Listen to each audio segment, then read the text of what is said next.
Je m'appelle Antoine Robert, ingénieur en électronique de formation de base. Je travaille depuis de nombreuses années au sein d'Alpic dans le domaine de la gestion d'actifs.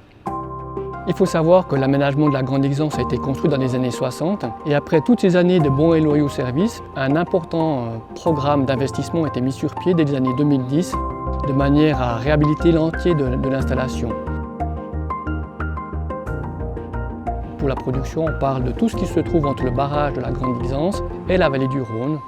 Donc les galeries d'amener, les puits blindés avec leur blindage, la protection anti-corrosion, les usines de production avec leurs groupes et les postes de couplage qui permettent de sortir l'énergie sous le réseau à haute tension.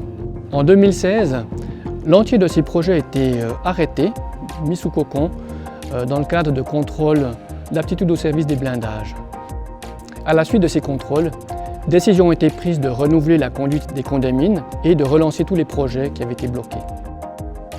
Dans ce contexte, j'ai challengé les solutions techniques, suivi les coûts, les délais, la qualité, négocié avec les fournisseurs. J'ai assisté le chef du portefeuille de projet dans son activité. Donc j'ai animé les séances de coordination avec l'ensemble du noyau dur du projet en son absence. J'ai établi des reportings financiers et établi également des notes à destination des décideurs. Cette aventure a évidemment soulevé de nombreux défis. Il faut imaginer qu'on est en haute montagne avec des composants de grande dimension, complexes, donc des vannes de 3 mètres de diamètre qui pèsent plusieurs dizaines de tonnes. On est en hiver. Un autre défi aussi, c'était la mise en eau de l'aménagement. En principe, les choses sont assez claires, on a un lac et puis on remplit l'aménagement tronçon par tronçon. Mais là, nous avons dû mettre en service le palier inférieur, donc l'usine de Ninda, alors que le palier supérieur n'était pas encore prêt. Donc comment amener l'eau dans cette partie inférieure alors qu'on ne peut pas alimenter depuis le barrage? Donc c'est tout ce genre de questions qui se sont posées et qu'on a dû résoudre.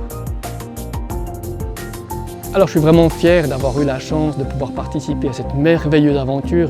Certes, ça n'a pas été facile tous les jours, mais toutes les parties prenantes ont tiré à la même corde, ce qui a permis de remettre en service 2/3 de la puissance de l'aménagement avec pratiquement une année d'avance par rapport au planning initial. Donc à mon avis, vraiment un grand succès.